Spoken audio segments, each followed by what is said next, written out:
ਸਨਮਾਨਯੋਗ ਗੁਰੂ ਸਾਧ ਸੰਗਤ ਜੀਓ, ਗੁਰਦੇਵ ਦੀ ਫਤਿਹ ਪ੍ਰਵਾਨ ਕਰਨੇ। ਵਾਹਿਗੁਰੂ ਜੀ ਕਾ ਖਾਲਸਾ, ਵਾਹਿਗੁਰੂ ਜੀ ਕੀ ਫਤਿਹ। ਕਾਦਰ ਕਰੀਮ ਨੇ ਆਪਣੀ ਸ੍ਰਿਸ਼ਟੀ ਵਿੱਚ ਇੱਕ ਅਟਲ ਨਿਯਮ ਰੱਖਿਆ ਹੈ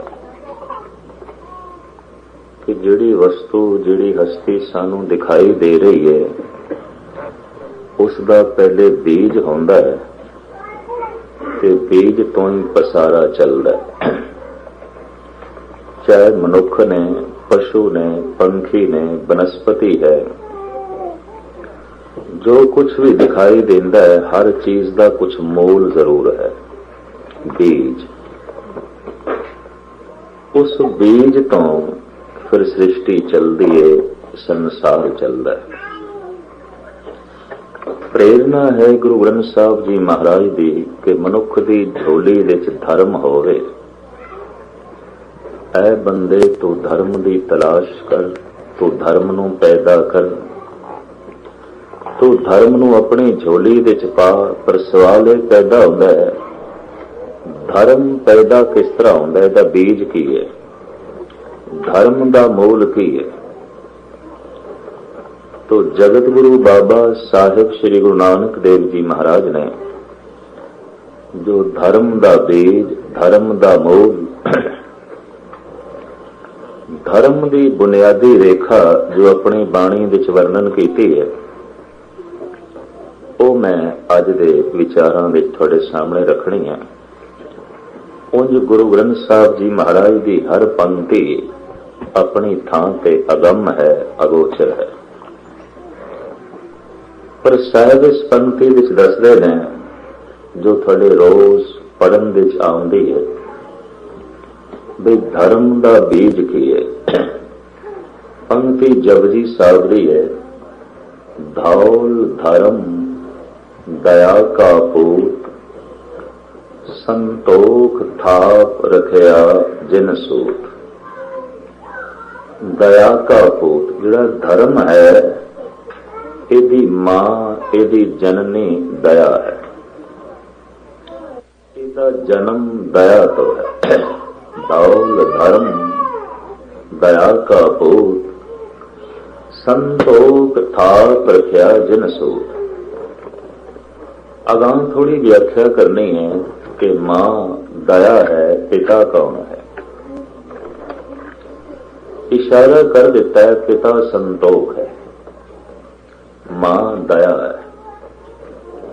जिस तरह मूल तो बिना कुछ पैदा नहीं होता, मूल बिना शाखांकत आए, बीज तो बिना कुछ पैदा नहीं होता, दया ते संतोख तो बिना धर्म का जन्म नहीं होता। धर्म का मूल है दया और संतोख। कहते दया विचों सेवा का जन्म होता है और संतोख विचों सिमरन का जन्म होता है।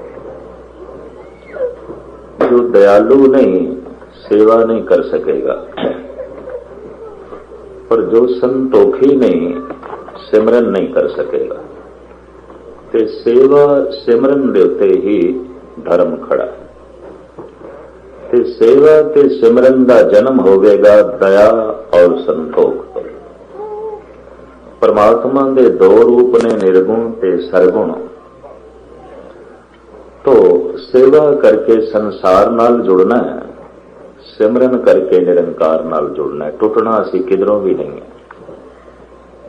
परमात्मा के दोवें रूपां नाल जुड़ना है।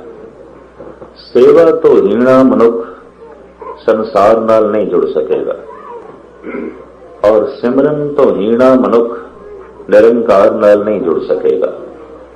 पर संतोख नहीं ते सिमरन किथे, और दया नहीं ते सेवा किथे। दो पंक्तियां दे मूल जिहड़ी गल है धर्म दी, वो गुरु नानक देव जी महाराज ने वर्णन कर दी है। इसनूं इंज कहन जिवें कूजे विच समुच्चा समुंदर बंद कर देना। धौल धर्म दया का पूत। उपनिषदां ते शास्त्रां विच एक मिथ्यास है कि ये जिहड़ी सृष्टि है, इसनूं एक बैल ने चुकिया है, ते वो बैल दौला बैल है। धौला चिट्टे रंग नूं कहंदे ने, संस्कृत का शब्द है चिट्टे नूं उत्ते धौला कहंदे ने। धौला तो मुराद चिट्टा, बिल्कुल सफेद। उन्हों का कहना है कि इस जमीन नूं एक चिट्टे बैल ने चुकिया होया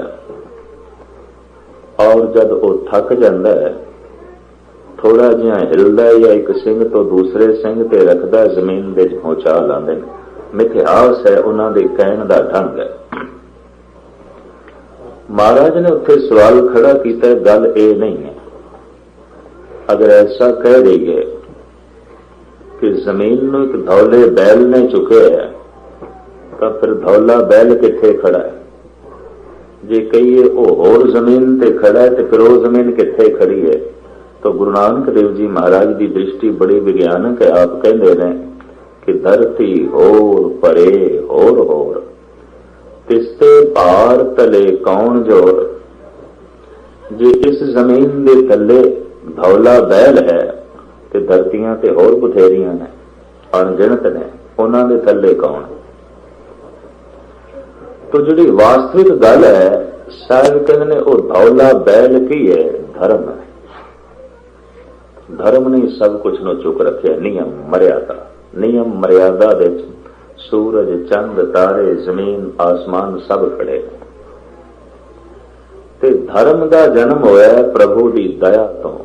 प्रभु दया की मूर्ति है, अकाल पुरख दया का स्वरूप है।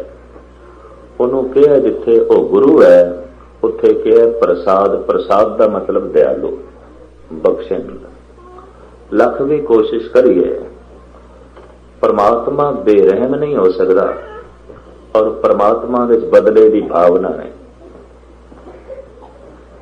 वो प्रसाद है, दयालु है, उसकी दया विचों ये नियम निकले, विधान निकले, धर्म निकले।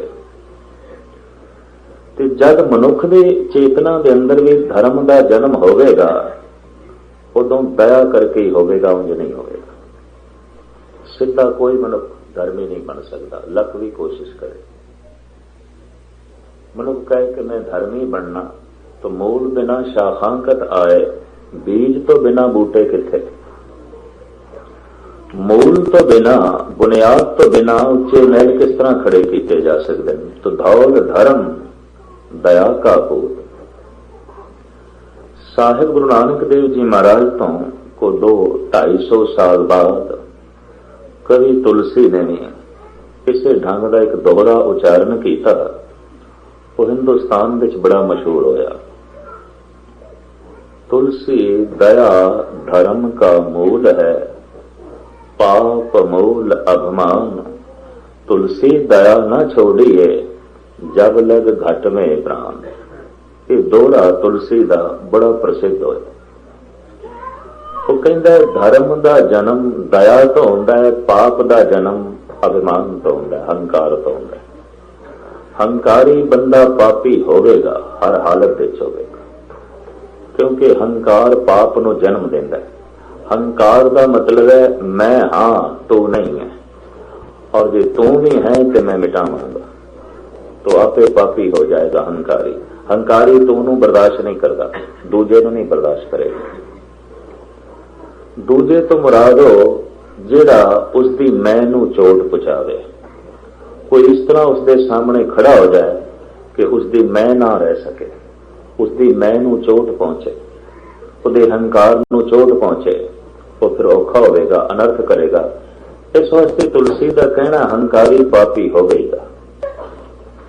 गुरु ग्रंथ साहब जी महाराज साफ लिखे है कि हो सकता है क्रोधी भी बख्शिया जाए, कामी भी बख्शिया जाए, लोभी भी बख्शिया जाए, पर हंकारी नूं बख्शना बड़ी औखी गल है। हर जो हंकार न भावई, रब नूं नहीं चंगा लगता, परमात्मा नूं बिल्कुल चंगा ही नहीं लगता।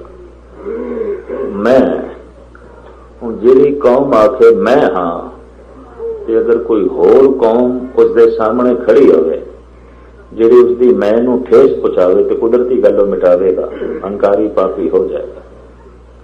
कोई होर देश भी खड़ा होवे जो उस देश के सामने जिसकी मैं बड़ी प्रगाढ़ होवे, उसकी मैं नूं ठेस पहुंचे, तो फिर उस देश नूं दबावेगा। मैं ਦੇ ਚ ਲੀਨ ਮਨੁੱਖ ਤੂੰ ਨੂੰ ਨਹੀਂ ਬਰਦਾਸ਼ਤ ਕਰਦਾ, ਤੂੰ ਨੂੰ ਸਾਹਮਣੇ ਖੜਾ ਨਹੀਂ ਕਰੇਗਾ, ਤੂੰ ਨੂੰ ਸਹਿਨ ਨਹੀਂ ਕਰ ਸਕੇਗਾ, ਤੂੰ ਵੀ ਹੈ। ਤੇ ਜੇ ਤੂੰ ਕਿਧਰੇ ਵੱਡੀ ਹੋ ਜਾਏ ਤਾਂ ਮੈਂ ਛੋਟੀ ਹੋ ਜਾਂਦੀ है। कभी बहुत मुताला करना, बड़े विज्ञानक तत्व और मन दियां बहुत गहराइयां गुरु नानक देव जी महाराज ने साडे सामने रखियां। मैं वड्डा है तो तू छोटा है, जे तू वड्डा है तो फिर मैं छोटा। स्पष्ट गल है ना। इस वास्ते जिसकी मैं बहुत वड्डी आउंदी है वह तू नूं वड्डा नहीं आउण दिंदा, क्योंकि तू वड्डा हो गया तो फिर मैं छोटा। तो तू कोई मुल्क हो सकता है, कोई कौम हो सकती है, हो सकता है, भरा हो सकता है, शरीक हो सकता है, वो तू नूं वड्डा नहीं होण देगा, तू नूं छोटा करेगा। ते जे किधरे तू ने वड्डा होने की कोशिश की तो फिर तू दीयां जड़ां पुट्टेगा, तू नूं बिल्कुल नैस्तो नाबूद करेगा। इस वास्ते समुचे भारतीय ऋषि मुनियां का कहना है कि पाप सारे का सारा मैं तो पैदा होंदा है, हंकार तो। हंकार, अहंकार, मैं हाँ, अहम मैं हाँ, और कोई नहीं। और जे तू भी है जिहदे नाल मेरी मैं छोटी होंदी है तो उस तो नूं मिटावांगा। तो हंकार तो पाप का जन्म होगा, क्योंकि हंकार तो नूं बर्दाश्त नहीं करता। हंकारी कौम दूसरे नूं नहीं बर्दाश्त करेगी, हंकारी मजहब दूसरे नूं नहीं बर्दाश्त करेगा, हंकारी देश दूसरे नूं नहीं बर्दाश्त करेगा, हंकारी मनुख दूजे नूं नहीं बर्दाश्त करेगा। जिथे हंकार है उत्थे पाप होणगे। किसी देश दीयां कितनी खूबियां तुसीं क्यों ना बयान करो, अगर वो देश किसी दूसरे देश की तूं नूं मिटावे, महापापी। कोई कौम अपनी थां ते कितनी क्यों ना महान हो, जो किसी की तूं नूं ठेस पहुंचावे, सट पहुंचावे, पापी है। कोई मनुख कितना ही नितनेमी प्रेमी कितना ही क्यों ना होवे, पर अगले की तू नूं चोट पहुंचावे तो क्षमा करनी पापी है। धर्मी का मतलब है जे अंदर मैं नहीं, वो तू नूं खिड़े मत्थे कबूल करता है, सहन करता है, बर्दाश्त करता है। और सहजे सहजे एक दिन उसकी मैं बिल्कुल मिटी जाती है। जैसे कि गुरु ग्रंथ साहब जी महाराज दे बकायदा पंक्तियां ने, कबीर कहन मैं तू दा रटन करदा करदा उस अवस्था ते पहुंच गया, हुण तू ते है मैं नहीं। कबीर तू करता तू भया, मुझ में रहा न हो, जब आपा पर का मिट गया, जत देखा तत तू। और कौन अपना कौन पराया, तू ही है। कई दफा बहुते धर्मी बंदे कहलाण वाले मैं ते तू दे चक्करां च बहुत पए हुंदे। आपा परकाए ते अपने ने पराए ने, तो अपनियां नाल मिठा बोलना, पराया नाल बोलना ही नहीं। अपनियां नाल वर्तन रखनी है, पराया नाल रखनी नहीं। ते जिहड़ा पराया उसनूं सहन कीता नहीं जा सकदा, ते जिहदी दृष्टि विच अजे परायापण है, धर्मी नहीं है। क्योंकि धर्म ते परायेपण नूं खत्म कर दिंदा है। उत्थे ते सबको मीत हम आपन कीना, हम सब नाम के साजन। धर्मी मनुख दा सारा जगत सज्जन होवेगा, क्योंकि उसने परमात्मा नूं सज्जन बना रहा। सारा जगत सज्जन है, एक सज्जन सब सज्जना, एक वैरी सब बार। जिसनों सारा संसार दुश्मन दिखाई दे रहा है, अजे उसने परमात्मा नूं सज्जन नहीं बनाया, अजे धर्म की दुनिया च नहीं पहुंचे। इस वास्ते वैरी दिखाई देंदे ने, गलियां दे कख भी वैरी दिखाई देंदे, कदम कदम के उत्ते वैरी है। एक सूफी फकीर का कहना है, दरख्ते दोस्ती बानिशां के काम में दिल बबार आरत। वो कहता है, हे मित्र दोस्ती का बूटा ला, मिलाप का बूटा ला, मित्रता का बूटा ला। जे तू अपने दिल का गुबार हौला करना चाहना है, दिल का बोझ हौला करना चाहना है, दरख्त दोस्ती बानिशां के काम में दिल बबार आरत। निहाले दुश्मनी बरकुन के रंजो बेशुमार आरत। कहते ने जे तू किधरे भुल के दुश्मनी का बूटा ला भी बैठा तो अज ही उसनों जड़ों पुट गए, सिवाय दुखों के फल दे इसनों होर कुछ नहीं लगता। दुख वधणगे, ਵਧਣ, ਜੜੋਂ ਹੀ ਪੁੱਟਦੇ ਇਸ ਨੂੰ ਬਿਲਕੁਲ ਮਿਟਾ ਦੇ। ਪਰ ਜਿਸ ਬੰਦੇ ਦੀ ਮੈਂ ਬੜੀ ਮਹਾਨ ਹੋਵੇਗੀ ਉਹ ਤੂੰ ਨੂੰ ਬਰਦਾਸ਼ਤ ਨਹੀਂ ਕਰੇਗਾ ਤੇ ਤੂੰ ਕਿਧਰੇ ਵੱਡਾ ਹੋਣ ਲੱਗ ਪਿਆ, ਉਹਨੂੰ ਮਿਟਾ ਦੇਗਾ, ਦੁਸ਼ਮਣੀ ਦਾ ਜਨਮ ਹੋ ਜਾਏਗਾ। तो हंकारी कौम दूसरे ਨੂੰ ਨਹੀਂ ਬਰਦਾਸ਼ਤ ਕਰਦੀ, ਹੰਕਾਰੀ ਕੌਮ ਅਧਰਮੀ ਹੁੰਦੀ। ਹੰਕਾਰੀ ਦੇਸ਼ दूसरे ਨੂੰ ਨਹੀਂ ਬਰਦਾਸ਼ਤ ਕਰੇਗਾ, ਹੰਕਾਰੀ ਦੇਸ਼ ਅਧਰਮੀ ਹੋਵੇਗਾ। ਔਰ ਹੰਕਾਰੀ ਮਨੁੱਖ ਦੂਜੇ ਨੂੰ ਨਹੀਂ ਬਰਦਾਸ਼ਤ ਕਰੇਗਾ, ਹੰਕਾਰੀ ਮਨੁੱਖ ਅਧਰਮੀ ਹੋਵੇਗਾ। ਗੁਰੂ ਗ੍ਰੰਥ ਸਾਹਿਬ ਦਾ ਫੈਸਲਾ, ਹਰ ਜੋ ਹੰਕਾਰ ਨਾ ਬਾਵੇ ਵੇਦ ਕੂਕ ਸੁਣਾਵੇ। ਰੱਬ ਨੂੰ ਹੰਕਾਰ ਬਿਲਕੁਲ ਨਹੀਂ ਚੰਗਾ ਲੱਗਦਾ। ਹੋ ਸਕਦਾ ਲੋਭੀ ਵੀ ਬਖਸ਼ਿਆ ਜਾਏ, ਕਾਮੀ ਵੀ ਬਖਸ਼ਿਆ ਜਾਏ, क्रोधी भी बख्शिया जाए, हो सकता है मोह विच ग्रसिया हुआ मनुख भी बख्शिया जाए, हंकारी नहीं बख्शिया जा सकता, क्योंकि हंकारी दूजे नूं बर्दाश्त ही नहीं करता, हंकारी दूसरे नूं सहन ही नहीं करता। भगत रविदास जी कहते ने, जब हम होते तब तो नहीं, अब तो ही मैं ना। जब मैं सी तू किथे सी? मैं अपनी मैं इतनी वड्डी कर दिती सी, तू भी छोटा पै गया सी। मेरा तू छोटा नहीं पिया सी, तू तो मिट गया सी। कईयां दी दुनिया च रब मिट गया है, कईयां दी दुनिया च रब नहीं है। अपनी मैं इतनी वड्डी कर ली है, गुरु की है कुछ भी नहीं, रब की है कुछ भी नहीं, परमात्मा की है कुछ भी नहीं, इतनी वड्डी कर ली।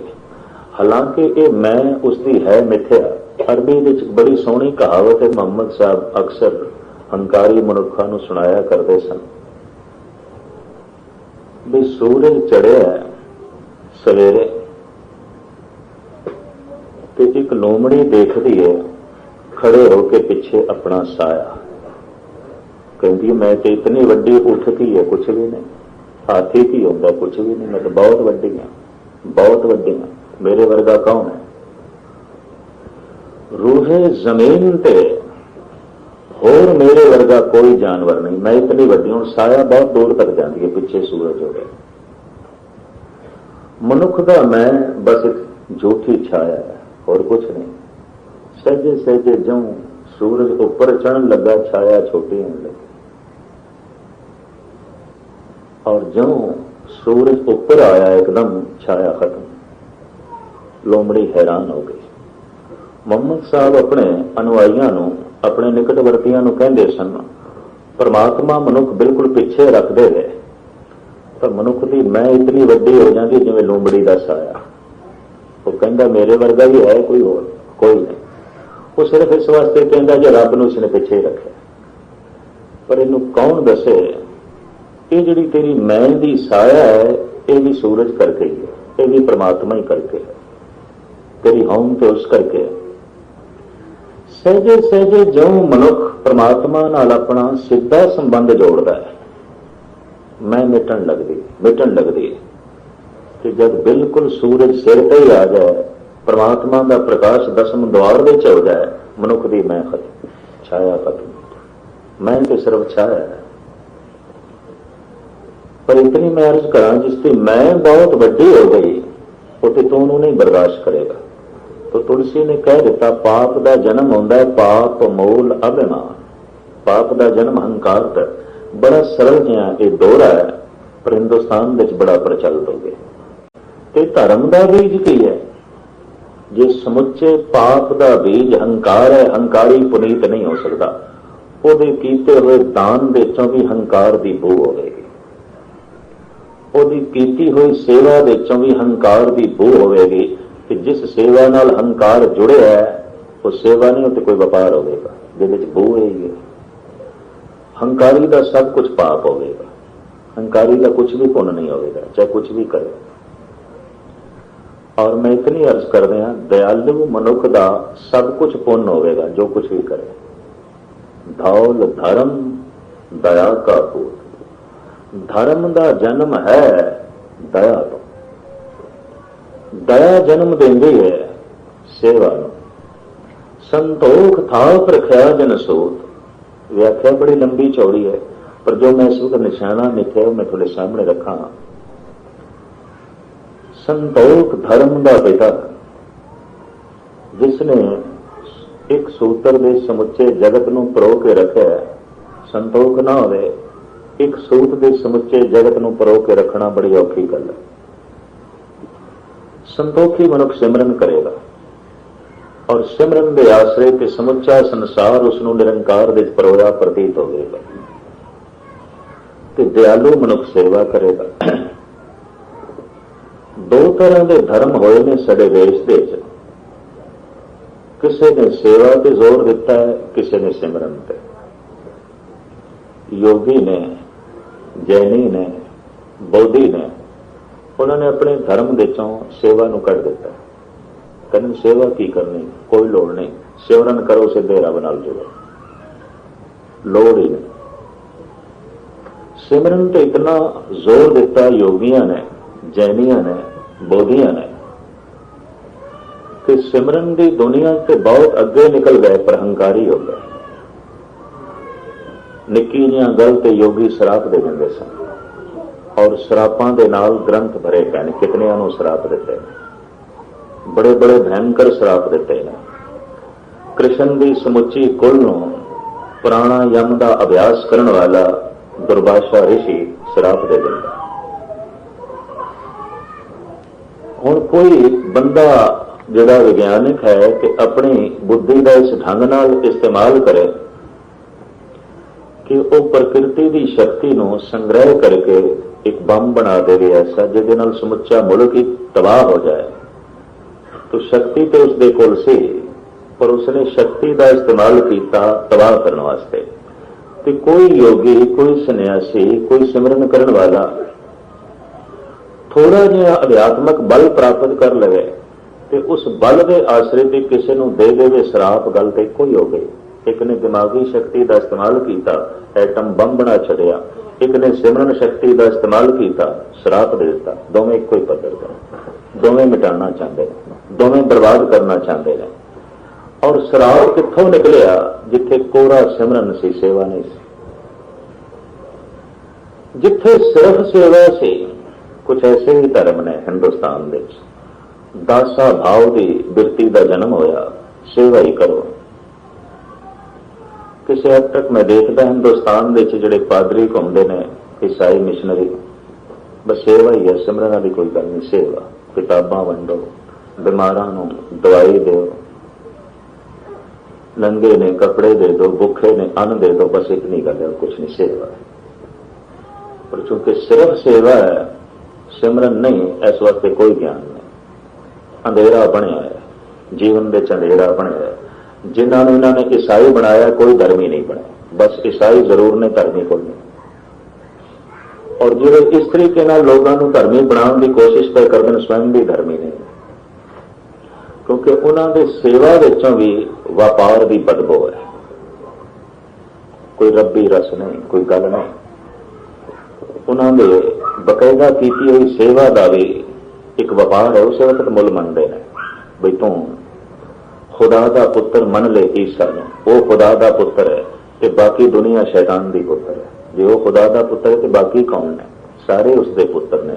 एक पिता एकस के हम बारक, तू में आ गुर आई। ये जरूरत वो नहीं करेंगे कि सारे खुदा के बच्चे ने, सारे एक परमात्मा के पुत्र ने, ये आखण की जरूरत नहीं करेंगे। फिर हजरत ईसा की जो है हस्ती रह जाएगी। जो सारे खुदा के पुत्र ने, तो ये आखण का मान जिहड़ा उन्होंने वो चूर हो जाता है कि हजरत ईसा खुदा का पुत्र है, खुदा का बेटा है, सारे खुदा के बेटे हैं, खुदा तो बिना और की है।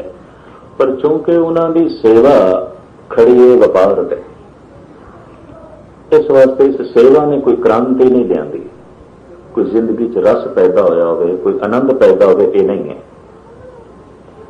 दूसरे पासे ने सारे देश के योगी बुद्धिस्ट जैन ने बहुत सिमरन है, बड़ा सिमरन है। सारा सारा दिन जाप है, सारा सारा दिन मंत्रों का रटन है, बल्कि कई दफा सारी सारी रात मंत्रों का रटन है। बड़ी गल है, पर सेवा नहीं। इस वास्ते हंकार बड़ा, क्रोधी बड़े, निक्की जिहियां गल ते श्राप देंगे, निक्की जिहियां गल ते आपे तो बाहर हो जाएंगे। सिमरन इतना, फिर इतने तत्ते क्यों? सेवा कोई। जिंदगी का जो संतुलन कायम रहिंदा है, ਉਹ ਸੇਵਾ ਤੇ ਸਿਮਰਨ ਨਾਲ। ਜਿਵੇਂ ਇੱਕ ਪੰਖ ਦੇ ਨਾਲ ਪੰਛੀ ਉੱਡ ਨਹੀਂ ਸਕਦਾ, ਦੋ ਪੰਖ ਚਾਹੀਦੇ ਨੇ। ਮਨੁੱਖ ਦੀ ਆਤਮਾ ਨੇ ਪ੍ਰਮਾਤਮਾ ਤੱਕ ਪਹੁੰਚਣਾ ਦੋ ਪੰਖਾਂ ਦੇ ਆਸਰੇ ਤੇ, ਉਹਨੇ ਸੇਵਾ ਤੇ ਸਿਮਰਨ। ਨਿਕਸਰੇ ਪੰਖੀ ਸਿਮਰਨ ਹਰ ਪਾਂਖ। ਸਾਹਿਬ ਗੁਰੂ ਅਰਜਨ ਦੇਵ ਜੀ ਮਹਾਰਾਜ ਦੀ ਬਾਣੀ ਹੈ। ਬਈ ਐ ਪੰਛੀ ਤੂੰ ਤੇ ਖੂਹ ਵਿੱਚ ਪਿਆ, ਬ੍ਰਹਮ ਕੀ ਖੋਈ ਕ੍ਰਿਸ਼ਨਾ ਰਸ ਪੰਕਜ, ਅਤ ਤੀਖਣ ਮੋਹ ਕੀ ਫਾਸ। ਤੂੰ ਭਰਮ ਦੇ ਖੋਹ ਵਿੱਚ ਡਿੱਗਿਆ ਹੋਇਆ, ਬੜਾ ਮੋਹ ਦਾ ਚਿੱਕੜ ਹੈ, ਉਸੇ ਵਿੱਚ ਹੀ ਤੂੰ ਗਰਸਿਆ ਹੋਇਆ। ਉੱਡਣ ਦੀ ਕੋਸ਼ਿਸ਼ ਕਰ। ਕਿਵੇਂ ਉੱਡੇ? ਦੋ ਪੰਖ ਲਾ ਲੈ ਸੇਵਾ ਸਿਮਰਨ ਦੇ, ਪਹੁੰਚ ਜਾਏਗਾ ਪਰਮਾਤਮਾ ਦੇ ਦੇਸ਼, ਈਸ਼ਵਰ ਦੇ ਦੇਸ਼। ਇੱਕ ਪੰਖ ਦੇ ਨਾਲ ਉਡਾਰੀ ਨਹੀਂ ਲਾਈ ਜਾ ਸਕਦੀ। ਸਿਰਫ ਸੇਵਾ ਕਰਕੇ ਮਨੁੱਖ ਰੱਬ ਤੱਕ ਨਹੀਂ ਪਹੁੰਚ ਸਕਦਾ। ਕਰੀ ਜਾਏ ਕੋਈ ਸੇਵਾ ਸਿਮਰਨ ਨਹੀਂ, ਤੇ ਸਿਰਫ ਸਿਮਰਨ ਨਾਲ ਵੀ ਗੱਲ ਨਹੀਂ ਬਣੇਗੀ। ਇਸ ਵਾਸਤੇ ਸਾਹਿਬ ਗੁਰੂ ਨਾਨਕ ਦੇਵ ਜੀ ਮਹਾਰਾਜ ਨੇ ਦਇਆ ਤੇ ਸੰਤੋਖ ਨੂੰ ਧਰਮ ਦੇ ਮਾਂ-ਬਾਪ ਦੱਸੇ ਨੇ। ਦਇਆ ਮਾਂ ਹੈ ਔਰ ਸੰਤੋਖ ਪਿਤਾ ਹੈ। ਸੰਤੋਖੀ ਮਨੁੱਖ ਦੇ ਅੰਦਰੋਂ ਸਿਮਰਨ ਦਾ ਜਨਮ ਹੋਵੇਗਾ, ਉਹੀ ਰੱਬ ਨੂੰ ਯਾਦ ਕਰ ਸਕੇਗਾ। ਕਿਉਂਕਿ ਸੰਤੋਖ ਨਹੀਂ ਤਾਂ ਸੰਸਾਰ ਦੀ ਯਾਦ ਕਰੇਗਾ, ਕੁਝ ਹੋਰ ਹੀ ਹੋਰ ਯਾਦ ਕਰਦਾ ਰਹੇਗਾ। ਸੰਤੋਖ ਦਾ ਮਤਲਬ ਹੈ ਸੰਸਾਰ ਤੋਂ ਸੰਤੁਸ਼ਟ। ਜੈਸਾ ਸੰਸਾਰ ਹੈ ਔਰ ਸੰਸਾਰ ਦਾ ਜਿਹੜਾ ਹਿੱਸਾ ਮੇਰੇ ਕੋਲ ਹੈ, ਠੀਕ, ਉਹ ਸਿਮਰਨ ਕਰੇਗਾ। ਤੇ ਜਿਹੜਾ ਸੰਸਾਰ ਤੋਂ ਰਜਿਆ ਨਹੀਂ, ਸੰਤੁਸ਼ਟ ਨਹੀਂ ਹੋਇਆ, ਮੁਸ਼ਕਿਲ ਹੈ ਸਿਮਰਨ ਕਰੇ। ਤੇ ਜਿਸ ਦੇ ਅੰਦਰ ਦਇਆ ਹੀ ਨਹੀਂ, ਕੋਮਲਤਾ ਹੀ ਨਹੀਂ। ਦਇਆ ਦਾ ਮਤਲਬ ਹੈ ਇਹ ਦੂਜੇ ਦਾ ਦੁੱਖ ਦੂਜੇ ਦਾ ਨਹੀਂ, ਇਹ ਮੇਰਾ ਆਪਣਾ ਹੈ। ਇਹ ਦੂਜਾ ਨਹੀਂ ਰੋ ਰਿਹਾ, ਇਹ ਮੈਂ ਹੀ ਰੋ ਰਿਹਾ। ਇਹ ਦੂਜਾ ਨਹੀਂ ਬਿਮਾਰ ਪਿਆ, ਮੈਂ ਹੀ ਪਿਆ। ਇਹ ਦੂਜਾ ਠੋਕਰ ਖਾ ਕੇ ਨਹੀਂ ਗਿਰਿਆ, ਮੈਂ ਹੀ ਗਿਰ ਗਿਆ। ਦਇਆਲੂ ਮਨੁੱਖ ਦਾ ਇਤਨਾ ਸੰਬੰਧ ਜੁੜੇਗਾ। ਇਸ ਵਾਸਤੇ ਉਹ ਕਿਸੇ ਦੀ ਸੇਵਾ ਵੀ ਕਰੇਗਾ ਤਾਂ ਉਸ ਦੇ ਅੰਦਰ ਗਰੂਰ ਨਹੀਂ ਹੋਵੇਗਾ ਕਿ ਮੈਂ ਆਪਣੀ ਕਰਦਾ। ਜਿਵੇਂ ਇੱਕ ਕੋੜੀ ਸੀ, ਪਿੰਡ ਦੇ ਵਾਸੀਆਂ ਨੇ ਉਸ ਨੂੰ ਕੱਢ ਦਿੱਤਾ ਸੀ ਬਾਹਰ, ਤੇ ਕੋੜ ਦੀ ਬਿਮਾਰੀ, ਚੂੰਕਿ ਛੂਤ ਦੀ ਬਿਮਾਰੀ ਹੁੰਦੀ ਹੈ, ਸ਼ਹਿਰ ਵਾਸੀਆਂ ਨੇ ਬਾਹਰ ਕੱਢ ਦਿੱਤਾ। ਰੋ ਰਿਹਾ ਸੀ ਵਿਚਾਰਾ। ਗੁਰੂ ਨਾਨਕ ਦੇਵ ਜੀ ਮਹਾਰਾਜ ਕੋਲ ਦੀ ਲੰਘੇ, ਸਾਰੀ ਰਾਤ ਉਸ ਜੋਗੀ 'ਚ ਰਹੇ, ਉਸ ਕੋੜੀ ਦੇ ਕੋਲ ਰਹੇ, ਉਹਨੂੰ ਪ੍ਰਮਾਤਮਾ ਦੇ ਗੀਤ ਸੁਣਾਏ। ਬਲਕਿ ਜਨਮ ਸਾਖੀ 'ਚ ਐਸਾ ਲਿਖਿਆ ਹੈ, ਜੈ ਤਨ ਬਾਣੀ ਵਿਸਰ ਜਾਏ, ਜੋ ਪੱਕਾ ਰੋਗੀ ਵਿਰ ਲਾਏ। ਇਹ ਸ਼ਬਦ ਪਾਤਸ਼ਾਹ ਨੇ ਉੱਥੇ ਉਚਾਰਨ ਕੀਤਾ ਸੀ। ਮਰਦਾਨੇ ਨੇ ਰਬਾਬ ਛੇੜੀਏ, ਸਤਿਗੁਰ ਇਹ ਰਾਗ ਗਾਉਂਦੇ ਨੇ, ਸ਼ਬਦ ਗਾਉਂਦੇ ਨੇ। ਕੋੜੀ ਨੂੰ ਚੈਨ ਪਿਆ, ਨੀਂਦ ਆ ਗਈ। ਸਤਿਗੁਰੂ ਉਸ ਦੇ ਸੀਸ ਤੇ ਹੱਥ ਰੱਖਦੇ ਨੇ ਔਰ ਕਹਿੰਦੇ ਨੇ, ਪ੍ਰਭੂ ਤੈਨੂੰ ਯਾਦ ਆਵੇ। ਤੇ ਜਿਸ ਕੋੜੀ ਨੂੰ ਵੀ ਪ੍ਰਮਾਤਮਾ ਯਾਦ ਆ ਜਾਏ, ਕੋੜੀ ਕਿੱਥੇ ਰਹਿੰਦਾ? ਤੇ ਜਿਸ ਕੋੜੀ ਦੇ ਕੋਲ ਗੁਰੂ ਨਾਨਕ ਬੈਠ ਜਾਣ ਤੇ ਰੱਬ ਦਾ ਗੀਤ, ਰੱਬ ਦਾ ਕੀਰਤਨ ਸੁਣਾਉਣ, ਉਹਦੇ ਤੇ ਭਾਗ ਜਾਗਦਾ। ਐਸਾ ਕਿਉਂ? ਗੁਰੂ ਨਾਨਕ ਦਾ ਹਿਰਦਾ ਦਇਆ ਦੀ ਮੂਰਤੀ ਹੈ। ਚਾਹੇ ਕੋੜੀ ਹੈ, ਇੱਕ ਠੱਗ ਹੈ, ਉਸ ਤੇ ਵੀ ਦਇਆ ਆਉਂਦੀ ਹੈ ਸਤਿਗੁਰੂ ਨੂੰ। ਉਹ ਮਨ ਕਰਕੇ ਭਟਕਿਆ ਹੋਇਆ ਮਨੁੱਖ ਹੈ, ਠੋਕਰਾਂ ਖਾ ਰਿਹਾ। ਉਸ ਤੇ ਵੀ ਸਤਿਗੁਰੂ ਦੇਵ ਜੀ ਮਹਾਰਾਜ ਦਇਆ ਦੀ ਦ੍ਰਿਸ਼ਟੀ ਕਰਦੇ ਨੇ। ਧੌਲ ਧਰਮ ਦਇਆ ਕਾ ਭੂਤ, ਸੰਤੋਖ ਥਾਪ ਰਖਿਆ ਜਨ ਸੂਤ। ਹੁਣ ਇੱਕ ਹੋਰ ਮੈਂ ਬੁਨਿਆਦੀ ਗੱਲ ਕਰਾਂ। ਧੌਲ ਕਹਿੰਦੇ ਨੇ ਚਿੱਟੇ ਨੂੰ, ਤੇ ਧਰਮ ਦਾ ਰੰਗ ਪਾਤਸ਼ਾਹ ਚਿੱਟਾ ਕਹਿੰਦੇ ਨੇ। ਧੌਲ ਧਰਮ ਦਇਆ ਕਾ ਭੂਤ। ਬਈ ਧਰਮ ਦਾ ਰੰਗ ਚਿੱਟਾ ਰੰਗ। ਗੁਰੂ ਗ੍ਰੰਥ ਸਾਹਿਬ ਜੀ ਮਹਾਰਾਜ ਦੇ ਵਿੱਚ ਕੁਝ ਰੰਗਾਂ ਦਾ ਜ਼ਿਕਰ ਹੈ, ਇਹਨੂੰ ਬੰਦ ਕਰੋ। ਗੁਰੂ ਗ੍ਰੰਥ ਸਾਹਿਬ ਜੀ ਮਹਾਰਾਜ ਦੇ ਅੰਦਰ ਕੁਝ ਰੰਗਾਂ ਦਾ ਜ਼ਿਕਰ ਹੈ, ਰੰਗ। ਔਰ ਉਹ ਰੰਗ ਨੇ ਅਧਿਆਤਮਕ। ਇੱਕ ਨਹੀਂ, 5-7 ਰੰਗਾਂ ਦਾ ਜ਼ਿਕਰ ਹੈ, ਉਹ ਮੈਂ ਤੁਹਾਡੇ ਸਾਹਮਣੇ ਰੱਖਾਂ। ਸਾਹਿਬ ਗੁਰੂ ਨਾਨਕ ਦੇਵ ਜੀ ਮਹਾਰਾਜ ਦਾ ਐਸਾ ਖਿਆਲ ਹੈ ਕਿ ਜਿਸ ਵਕਤ ਮਨੁੱਖ ਦੇ ਅੰਦਰ ਸਹਿਜੇ ਸਹਿਜੇ ਧਰਮ ਵੱਧਦਾ ਹੈ, ਉਹਦੇ ਅੰਦਰ ਇੱਕ ਚਿੱਟੇ ਰੰਗ ਦੀ ਧਾਰੀ ਬਣੇਗੀ। ਕਿ ਐਸਾ ਮਨੁੱਖ ਬਾਹਰੋਂ ਚਿੱਟੇ ਰੰਗ ਤੋਂ ਬੜਾ ਪ੍ਰਭਾਵਿਤ ਹੋਵੇਗਾ। ਚਿੱਟਾ ਰੰਗ ਉਸ ਨੂੰ ਬੜਾ ਪਿਆਰਾ ਲੱਗੇਗਾ। हिंदुस्तान के बहुत सारे साधुओं ने जे चिट्टे रंग के कपड़े सिर्फ साधुआं ते तपेश्वरां दे भेख समझ के पहनने शुरू किए तो वह निरा पखंड नहीं सी, उहदे च कुछ गल सी, अंदर कुछ चिट्टे रंग की धारी बनी सी। ते हुण ते इस गल नूं मनोविग्यानियां ने भी मान लिया है कि बाहरों जिहड़ा रंग बहुता मनुख नूं प्रभावित करे उस तो उसदियां मन दियां रुचियां पढ़ियां जा सकदियां। वो कित्थे खड़ा है, उसकी रुचि की है। 10-15 रंग अगों पए ने ते जिहड़ा रंग बहुता प्यारा लगे, बहुता प्रभावित करे, सियाणे कहन उस तो उस मनुख दियां मन दियां रुचियां पढ़ियां जा सकदियां। गुरु नानक देव जी महाराज ने अपनी बाणी च कुछ रंगां दा जिक्र किया, चिट्टा रंग, लाल रंग, काला रंग, नीला रंग। और किधरे किधरे गुरबाणी विच, दसम ग्रंथ विच, भाई साहब भाई नंद लाल की रचना विच पीले रंग का जिक्र है, केसरी रंग का। और इन्हां रंगां नूं वो धर्म नाल जोड़ते हैं, नाम नाल जोड़ते हैं, बंदगी नाल जोड़ते हैं, इस रंग का जिक्र करते हैं। जैसे कि गुरु नानक देव जी महाराज फरमान करते हैं, रत्ता पहनन मन रत्ता, सुप्ते दी सतदान, नीली स्याई करा करनी, पैरण पैर ध्यान, कमर बंद संतोख का, धन जो बन तेरा नाम, बाबा और पहनन खुशी खुआर, जित पै दे तन पीड़िए, मन में चले विकार। दरअसल कुछ ऐसा है रंग जो मनुख नूं विकारी बना सकता है, कि रंग उसकी चंचल बिरती का भी प्रगटावा करेगा। खैर, रत्ता पहनन मन रत्ता, साहब कहने नाम जपदियां जपदियां जिहड़ा मन नाम दे च रतिया गया, लीन हो गया, ये असी लाल रंग की पोशाक पहनी है।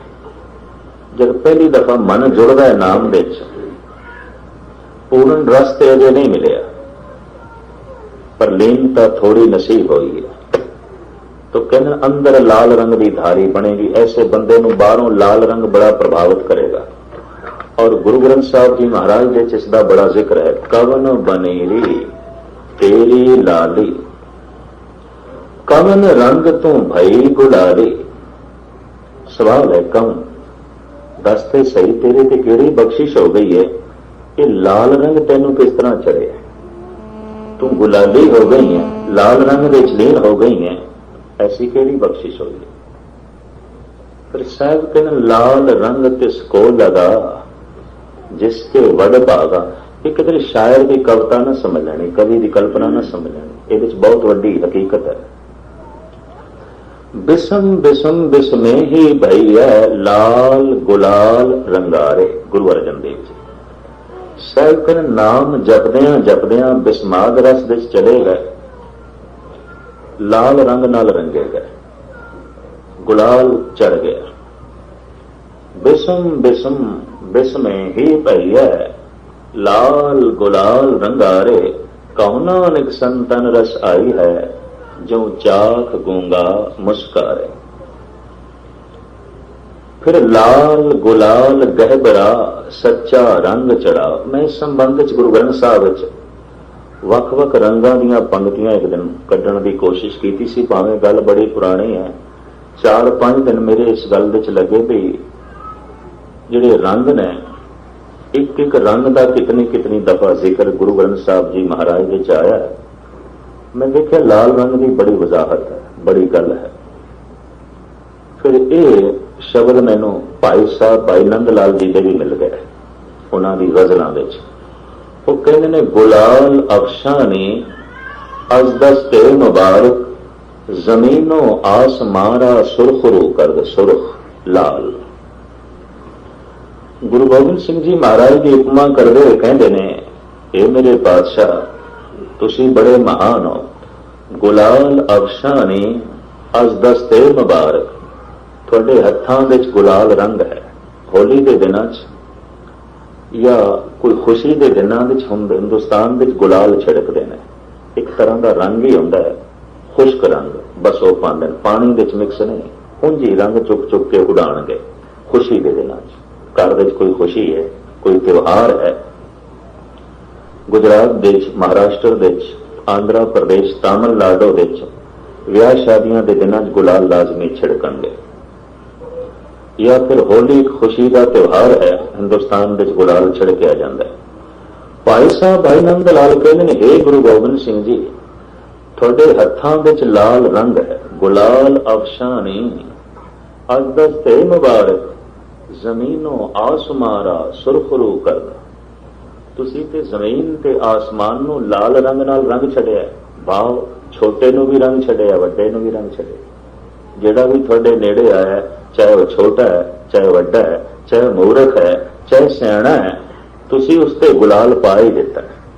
ਉਹਨੂੰ ਕੋਈ ਖੇੜਾ ਮਿਲ ਗਿਆ, ਉਹਨੂੰ ਕੋਈ ਮਸਤੀ ਮਿਲ ਗਈ ਹੈ, ਉਹਨੂੰ ਕੋਈ ਲੀਨਤਾ ਨਸੀਬ ਹੋ ਗਈ ਹੈ। ਤੋ ਭਾਈ ਸਾਹਿਬ ਇਸ ਢੰਗ ਨਾਲ ਲਾਲ ਰੰਗ ਦਾ, ਸੁਰਖ ਰੰਗ ਦਾ ਜ਼ਿਕਰ ਕਰਦੇ ਨੇ। ਤੇ ਗੁਰੂ ਗ੍ਰੰਥ ਸਾਹਿਬ ਜੀ ਮਹਾਰਾਜ ਵਿੱਚ ਸੈਂਕੜੇ ਪੰਕਤੀਆਂ ਤੇ ਗੁਰੂ ਨਾਨਕ ਦੇਵ ਜੀ ਮਹਾਰਾਜ ਖੁੱਲ੍ਹ ਕੇ ਗੱਲ ਕਰਦੇ ਨੇ, ਜਿਹੜਾ ਮਨ ਮੇਰਾ ਲੀਨ ਹੋਇਆ ਹੈ, ਕੁਛ ਲੀਨਤਾ ਜਿਹੜੀ ਨਸੀਬ ਹੋਈ ਹੈ, ਕਿ ਮੈਂ ਲਾਲ ਰੰਗ ਦੀ ਪੋਸ਼ਾਕ ਪਹਿਨੀ ਹੈ। ਐਸੇ ਮਨੁੱਖ ਨੂੰ ਬਾਹਰੋਂ ਲਾਲ ਰੰਗ ਬੜਾ ਪ੍ਰਭਾਵਿਤ ਕਰੇਗਾ। ਤੋ ਹਿੰਦੁਸਤਾਨ ਦੇ तमाम ਪ੍ਰਾਚੀਨ ਸਾਧੂਆਂ ਨੇ ਭਗਵਾ ਭੇਸ ਧਾਰਨ ਕਰ ਲਿਆ ਸੀ। ਭਗਵਾ ਭੇਸ ਲਾਲ ਰੰਗ ਦੀ ਹੈ। ਕਰੀਬਨ ਚਾਹੇ ਸੰਨਿਆਸੀ ਸਨ, ਬੈਰਾਗੀ ਸਨ, ਜੋਗੀ ਸਨ, ਜਿਤਨੇ ਵੀ ਸਨ, ਸਭ ਨੇ ਇਸੇ ਰੰਗ ਦੇ ਵਸਤਰ ਪਹਿਨ ਲਏ। ਔਰ ਇਹ ਵਸਤਰ, ਇਹ ਰੰਗ ਸਾਧੂਪਣੇ ਦਾ ਚਿੰਨ੍ਹ ਬਣ ਗਏ। ਜਿਹਦੇ ਨਹੀਂ ਉਹ ਸਾਧੂ ਹੀ ਨਹੀਂ। ਔਰ ਆਪ ਦੇ ਗਿਆਤ ਵਾਸਤੇ ਅਰਜ਼ ਕਰਾਂ ਕਿ ਜਦ ਯੋਗੀਆਂ ਕੋਲ ਮੇਰੇ ਪਾਤਸ਼ਾਹ ਗਏ ਤੇ ਸਤਿਗੁਰੂ ਨੂੰ ਇਹ ਪਤਾ ਸੀ ਕਿ ਬਿਨਾਂ ਭਗਵੇ ਰੰਗ ਤੋਂ ਇਹਨਾਂ ਨੇ ਉਪਦੇਸ਼ ਨਹੀਂ ਸੁਣਨਾ, ਕਿਉਂਕਿ ਇਹਨਾਂ ਨੇ ਕਸਮ ਚੁੱਕੀ ਹੈ, ਪ੍ਰਣ ਕੀਤਾ ਹੈ ਕਿ ਉਪਦੇਸ਼ ਸਿਰਫ ਸਾਧੂ ਸਾਨੂੰ ਦੇ ਸਕਦਾ ਹੈ, ਸੰਸਾਰੀ ਨਹੀਂ ਦੇ ਸਕਦਾ। तो महाराज ने भगवे कपड़े पहन लए। सिद्ध गोश दे उस दा जिक्र है गुरु ग्रंथ साहब जी महाराज की बाणी दे। जोगी पुछदे ने गुरु नानक नूं, किस कारण ग्रह तजियो उदासी, किस कारण एओ भेख निवासी, किस वखर के तुम मन जारे, क्यों कर साथ लगाओ पारे। ऐ गुरु नानक सुनिया तुसी गृहस्थी हो पर उदासी क्यों बन गए, घर बार छड़ के थां थां ते क्यों परमदे फिरदे, कि किस कारण एओ भेख निवासी, कि गृहस्थियां वाले कपड़े छड़ के साधुआं वाले कपड़े क्यों पहन लेन, भगवा भेष क्यों धारण कर ले। सब थे कहंदे ने गुरमुख खोजत भय उदासी, दर्शन के ताई भेख निवासी, साज वखर के हम वन जारे, नानक गुरमुख उतरस पारे। कभी सिद्ध गोष्ठ पढ़ोगे, एक सवाल है एक जवाब है, एक सवाल है एक जवाब है। सारी सिद्ध गोष्ठ इस तरह ही चलती। योगी एक सवाल कर देन, गुरु नानक जवाब देंगे, फिर योगी सवाल कर देन, सतगुरु जवाब देंगे ने। सिद्ध गोष्ठ की बाणी सवाल जवाब की बाणी। सिमरन करदियां थोड़ा जिहा भी किसी को आत्मक अनुभव हो जाए, वो इस बाणी तो कुर्बान जाएगा, क्योंकि सिद्धा ने, योगियों ने सवाल मामूली नहीं किए, बड़े कीमती किए हैं। आखिर संसार तो एक पासे रहिंदे सन, कुछ तो साधना सी, कुछ उन्होंने अपने मन पढ़न की जांच आ गई सी। इस वास्ते गुरु नानक देव ते वो आम सवाल नहीं करते, बहुत वड्डे वड्डे सवाल करते, और उन्होंने सवालों में बहुत वड्डी गल है। साहब कहते ने असी गुरमुखा नूं खोजदे होए ते परमात्मा नूं खोजदे होए संसार तो उदासी हो गए। दर्शन के ताई भेख निवासी, ते थोड़े वर्गे साध जना दे गुरमुखां दे दर्शन करने वास्ते भेख धारण कर ले। निर्माणता की मूर्ति उंज लोड़ नहीं सी। इहनूं कहंदे दहली दीप, गल एक है पर उहदे भाव दो होवन, उहदे अर्थ दो होवन। बस सिर्फ थोड़े वास्ते ये भेख धारण कीता उंज लोड़ नहीं। इशारा सिर्फ थोड़े दर्शनां वास्ते, क्योंकि योगियों का प्रण से भी जिन्हें भगवा भेष नहीं पहने वो सानू उपदेश नहीं कर सकता। मक्के के इमाम और उतों के मजौर उन्हों का प्रण से कि जिहदा सूफियाना लिबास नहीं है फकीरां वाला, वो सानू उपदेश नहीं कर सकता, वो सानू शिक्षा दीक्षा नहीं दे सकता। गुरु नानक ने वही बाणा पहन लिया। भाई गुरदास जी जिक्र करते हैं, आसा हथ किताब कछ, कूजा बाण मुसल्लादारी। ये सतगुरु का वेग से। हथ च कूजा भी है, मुसल्ला भी है, तस्बीह भी है, बगल विच किताब भी है। हाजी लोग इमाम मजौर किताब रखते हैं कुरान शरीफ। हुण ये किताब की सी? ये किताब होई सी जिथे सतगुरु नूं इल्हाम हुंदा सी, बाणी दा नोट कर लैंदे सन, लिख लैंदे सन। गुरु नानक ने अपनी बाणी आप लिखी है। उस पहली पोथी का नाम है पोथी साहब, अजे भी मौजूद है सोडी बंस दे कोल। अपनी बाणी गुरु नानक ने आप लिखी। जिथे भी बाणी उतरती सी, इल्हाम हुंदा सी, सतगुरु आप लिख लैंदे सी। खैर मुख्तसर करिए, उधर उदासियां दा बाणा पहन लिया, इधर सूफियां दा बाणा पहन लिया। आए करतारपुर दे लगे खेतीबाड़ी करन।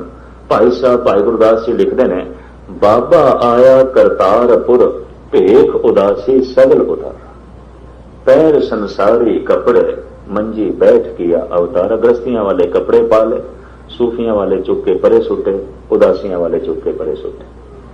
हुण गृहस्थियां नूं उपदेश करना, हुण गृहस्थियां नूं समझाना।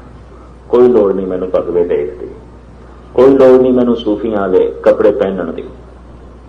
सूफियां दे कपड़े पहन के हाजियां नूं दस दिता सच की है, ते भगवा भेस पहन के योगियां नूं दस दिता असलीयत की है। अगर अंदरों मन रंगया नहीं गया, रत्ता नहीं, तो बालो लाल रंग की पोशाक पहन ली, पखंड झूठ है। और मैं इतनी अर्ज करदे हां, कपड़ियां का जो रंग है, अगर कोई प्रभावित अंदरों होया है मनुख उस रंग तो और बने है, तां ते गल ठीक, वो पखंड नहीं करता। पर अंदर कोई गल नहीं है ते बाहरों वो जामा पहन लिया है, जिहड़ा जामा साधुआं दा होवे, संतां दा होवे, महापुरुषां दा होवे, वो पखंड है। रत्ता पहनण मन रत्ता। साहिब कहने जिहड़ा साडा मन प्रभु दे लीन होण लगा है, रत्ता गया है, ये असी लाल रंग की पोशाक पहनी है ते बड़ा जिक्र है, लाल गुलाल गहबरा सच्चा रंग चढ़ा। ऐ बंदे इस लाल रंग नूं चढ़ा, ते जिन्हों चढ़ जाता है, गुरु अर्जन देव जी कहनों ते बड़ा खुशकिस्मत है। लाल रंग तिसको लगा जिसके वड भागा। इस लाल रंग नूं राम दा रंग भी कहा गुरु अर्जन देव जी महाराज ने। राम रंग कदे उधर न जाए, गुरु पूरा जिस दे बुझाए। सुपे दी सतदान सतदान, परोपकारी बिरती ते उच्चा इखलाक, सुलाकुन बिरती, सेवा वाली बिरती। ये जब सिमरन करदियां करदियां अंदर पैदा हो जाए सुपे दी, साहब कहते हैं उसके अंदर सफेद रंग की धारी बनेगी। पर ऐसा बंदा चिट्टे रंग तो बहुता प्रभावित होगा। नाम जपदियां जपदियां हुण पहली अंदर किहड़ी किरण जागदी है, इसका कोई पता नहीं। हो सकता पहले उच्चा इखलाक ही पैदा हो, परोपकारी बिरती का जन्म हो जाए। अगर ऐसा हो गया तो फिर चिट्टे रंग की धारी बन जाएगी, और ऐसा बंदा चिट्टे रंग तो प्रभावित होगा। और हिंदुस्तान के बेशतर इस तरह के परोपकारी बंदियां ने चिट्टे रंग के कपड़े पा ले। चिट्टा रंग सुलह का रंग मन लिया गया, अमन का। सुपे दी सतदान, उच्चा इखलाक, सुलह कुन बिरती, परोपकारी बिरती, ये साडा चिट्टा रंग है। और अज भी सुलह का रंग चिट्टा ही है, अमन का रंग चिट्टा ही है।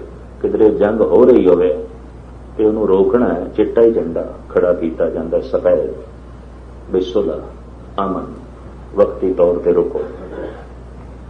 साहिब कहते हैं सिमरन करदियां करदियां जिस मनुख के अंदर परोपकार की भावना जागेगी, सेवा दे नाल नाल उसके अंदर एक कला भी चलेगी, सुपे दी सतदान, उच्चा इखलाक, तो साहिब कहते अंदर चिट्टा रंग बन जाएगा।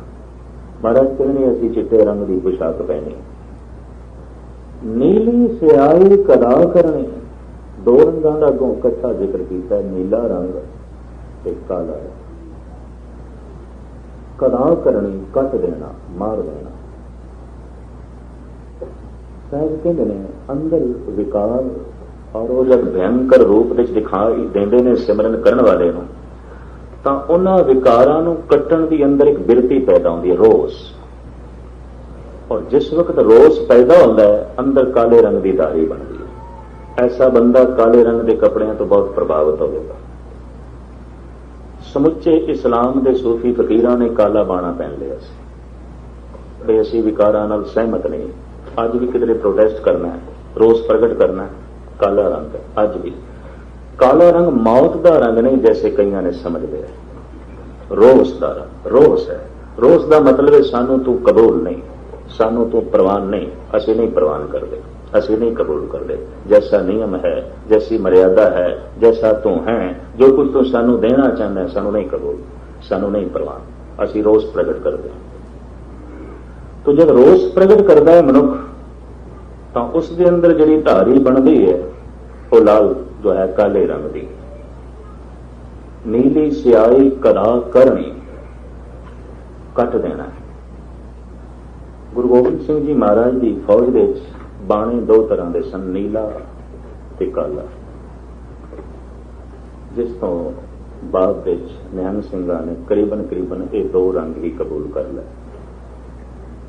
ਰੋਸ ਦਾ ਰੰਗ ਕਾਲਾ ਹੈ ਤੇ ਵੀਰ ਰਸ ਦਾ ਰੰਗ ਨੀਲਾ ਹੈ। ਸਿਰਫ ਰੋਸ ਹੈ ਤੇ ਵੀਰ ਰਸ ਨਹੀਂ, ਉਹ ਝਗੜ ਨਹੀਂ ਸਕੇਗਾ, ਉਹ ਕੱਟ ਨਹੀਂ ਸਕੇਗਾ। ਪ੍ਰੋਟੈਸਟ ਤੇ ਕੀਤਾ ਹੈ, ਬਾਕੀ ਕੋਈ ਤਾਕਤ ਕੋਈ ਨਹੀਂ। ਰੋਸ ਤੇ ਪ੍ਰਗਟ ਕੀਤਾ ਹੈ ਬਈ ਮੈਨੂੰ ਤੂੰ ਪ੍ਰਵਾਨ ਨਹੀਂ, ਪਰ ਉਹਨੂੰ ਹਟਾਉਣ ਦੀ ਸਮਰੱਥਾ ਕੋਈ ਨਹੀਂ, ਉਹਨੂੰ ਇੱਕ ਪਾਸੇ ਕਰਨ ਦੀ ਸਮਰੱਥਾ ਨਹੀਂ। ਪਰ ਇੱਕ ਪਾਸੇ ਕਰਨ ਦੀ ਸਮਰੱਥਾ ਵੀ ਅੰਦਰ ਪੈਦਾ ਹੋ ਜਾਏ, ਜੋਸ਼ ਵੀ ਅੰਦਰ ਪੈਦਾ ਹੋ ਜਾਏ, ਤਾਂ ਫਿਰ ਜਿਸ ਰੰਗ ਦੀ ਧਾਰੀ ਅੰਦਰ ਬਣਦੀ ਉਹ ਨੀਲਾ ਹੈ। ਨੀਲੀ ਸਿਆਹੀ ਕਦਾ ਕਰਨੀ, ਪੈਰਣ ਪੈਰ ਦਿਆਂ।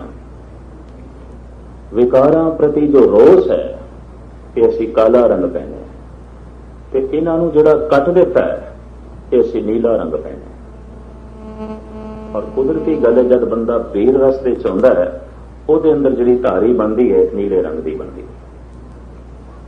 ਗੁਰੂ ਗੋਬਿੰਦ ਸਿੰਘ ਜੀ ਮਹਾਰਾਜ ਦੀ ਕਰੀਬਨ ਸਮੁੱਚੀ ਫੌਜ ਇਸੇ ਬਾਣੇ ਚ ਨੀਲੇ ਰੰਗ ਦੇ ਰੋਸ ਦੇ ਨਾਲ ਵੀਰ ਰਸ ਹੈ। ਨਿਰਾ ਇਹ ਨਹੀਂ ਕਿ ਵਿਖਾਵਾ ਕਰਨਾ ਹੈ ਰੋਸ, ਬਲਕਿ ਆਪਣਾ ਹੱਕ ਮੰਗਣ ਦੀ ਜਾਂਚ ਵੀ ਹੈ। ਤੇ ਜਿਹੜਾ ਰੋਕ ਪਾਵੇ ਉਹਨੂੰ ਕੱਟ ਦੇਣ ਦੀ ਜਾਂਚ ਵੀ ਹੈ। ਨਾਮ ਜਪਣਾ ਹੈ, ਕ੍ਰੋਧ ਨਹੀਂ ਜਪਣ ਦਿੰਦਾ, ਲੋਭ ਨਹੀਂ ਜਪਣ ਦਿੰਦਾ, ਵਾਸ਼ਨਾ ਨਹੀਂ ਜਪਣ ਦਿੰਦੀ।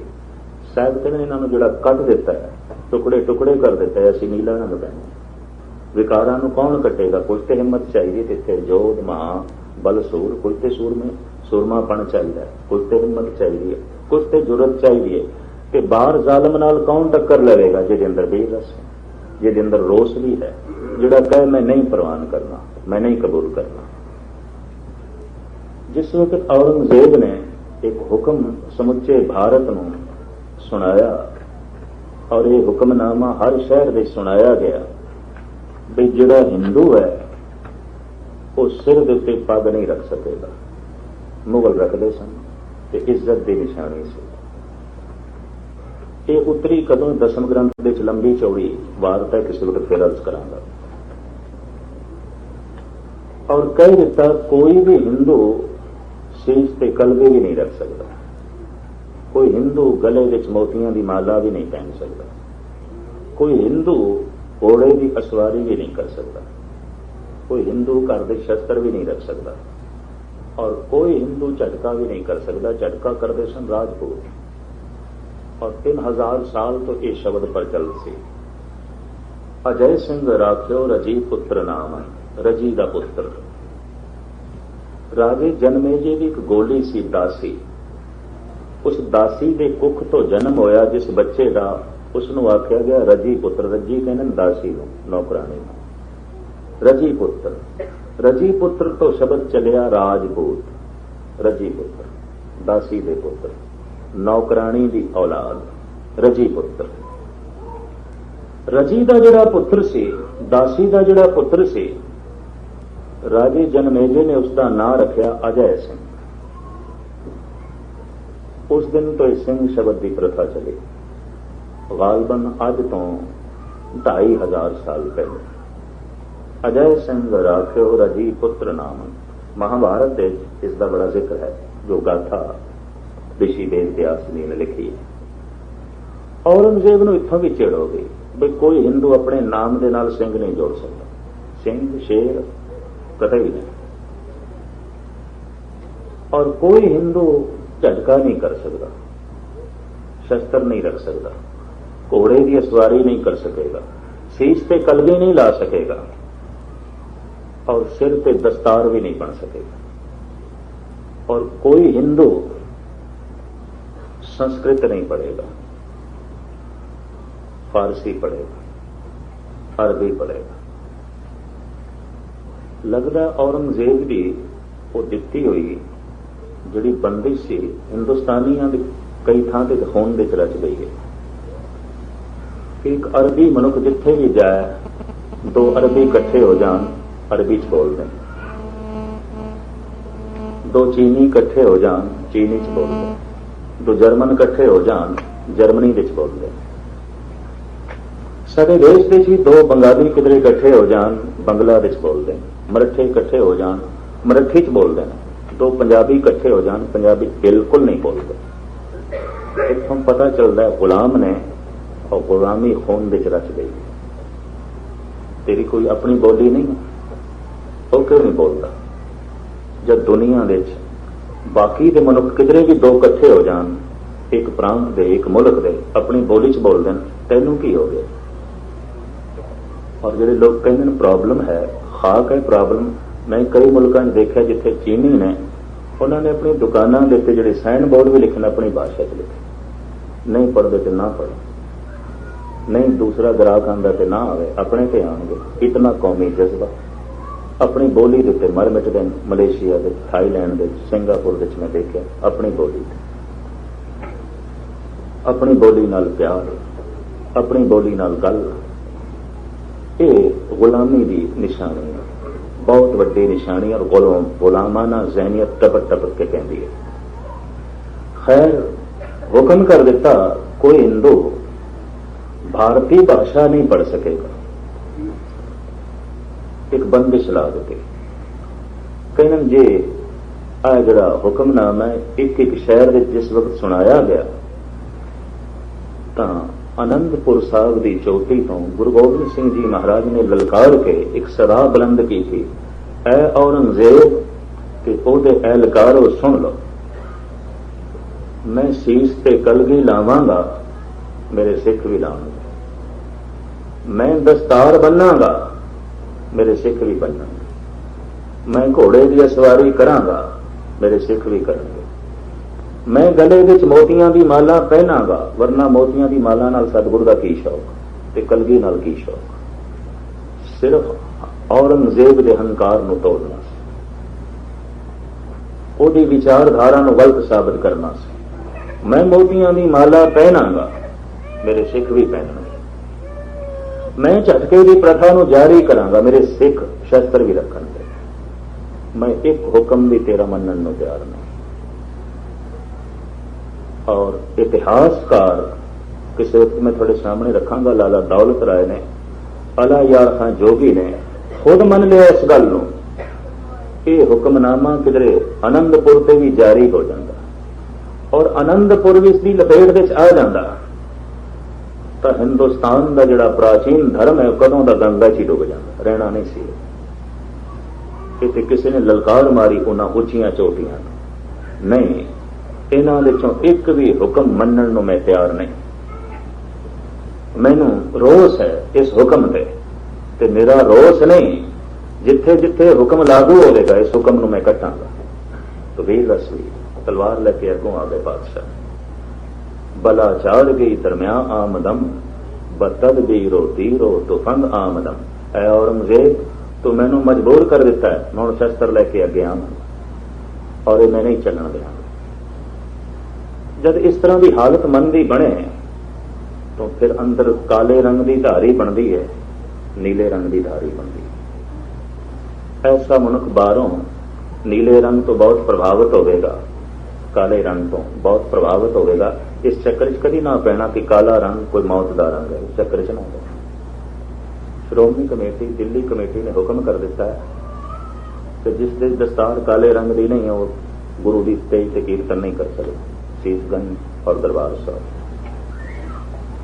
उन्होंने हुक्म कर दिया, दूसरे रंग के कपड़े ने कीर्तन नहीं कर सकते। और ये हुक्म बड़ा सख्ती नाल लागू किया। 2-4 रागियां ने कह दिता सी भी असीं नहीं बन सकते, उन्होंने कह दिता इस्तीफा दे दो, कीर्तन होगा इसे रंग चलेगा।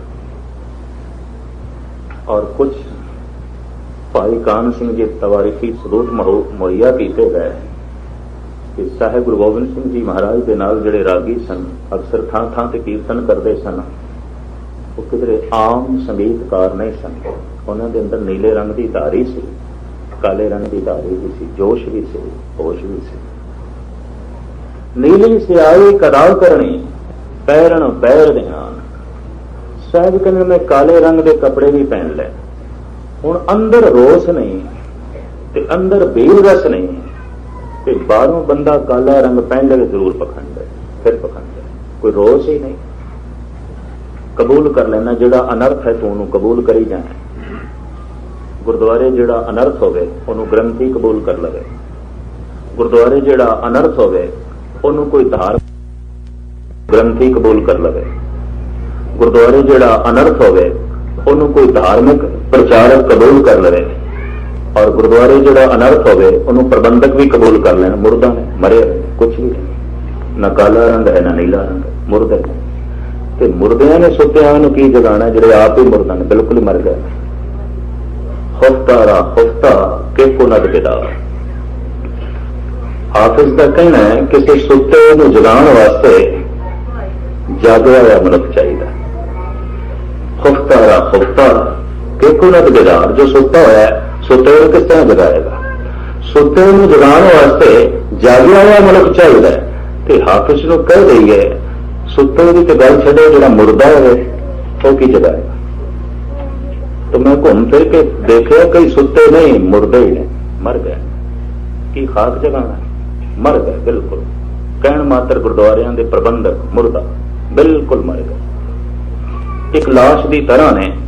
ते मनमुखताई की बदबू उन्होंने दे कोलों आउंदी, सड़ांद कोलों आउंदी। उंज गुरुद्वारियां दे मुखी, उंज धर्म के प्रचारक, पर सुते भी नहीं, मुर्दा मर चुके, बदबू कोल आउंदी।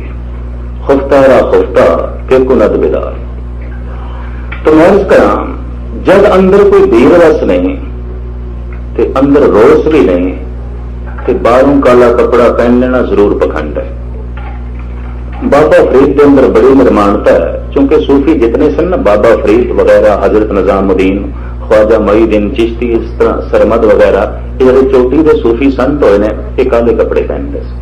और बाबे फरीद ने इसका हवाला भी दिता, काले मेढे कपड़े काला मेढा वेश, गुण ही भरिया मैं फिरा लोग कहन दरवेश। मेरे काले कपड़ियां नूं वेख के लोकी दरवेश कहंदे ने, वरना मैं दरवेश नहीं है, मेरे अंदर ते रोस ही नहीं है। हुण जिहड़ा खिड़े मत्थे निंदा नूं कबूल कर लवे, काम नूं कबूल कर लवे, वासना नाल सहमत हो जाए, लोभ नाल सहमत है, हंकार नाल सहमत है, कोई रोस ही नहीं भी ठीक है, ये तो हुण मनुख की फितरत है, वो तो मर चुका है, तो मुर्दा है, उसके अंदर कोई काले रंग की धारी नहीं बनेगी, रोस ही नहीं है। कि जिसके अंदर रोस नहीं है उन्हें कटना की है, उन्हें मारना की है, क्योंकि जिस जालिम ते रोस है फिर मनुख उसके नाल टकरावेगा। ये जो कई दफा बंदे कहने ना असी जी की करना, असी की लेना जी, कि कोई ऐसा अनर्थ हो ना, जो कहने ना असी की लेना, क्षमा करनी फिक्के बंदे ना, अंदर कोई काले रंग की धारी है ना नीले रंग की। जे जिहड़ा अनर्थ जहांगीर कर रहा सी ते किधरे गुरु अर्जन देव जी कह देंगे असी की लेना मत्था मार के। जिहड़ा अनर्थ बाबर कर रहा सी ते किधरे गुरु नानक कह देंगे असी की लेना जी। ते जो अनर्थ औरंगजेब कर रहा सी ते किधरे गुरु गोबिंद सिंह जी कह देंगे असी की लेना जी, इस काम में असी ते फकीर हाँ। तो हिंदुस्तान की रूपरेखा कुछ और होनी सी। कि जो इस तरह कह देंदा असी की लेना जी, बुजदिल है, कायर है, अंदर कुछ भी नहीं, मुर्दा है। जिसके अंदर कोई गल होगी तो सामने आता है।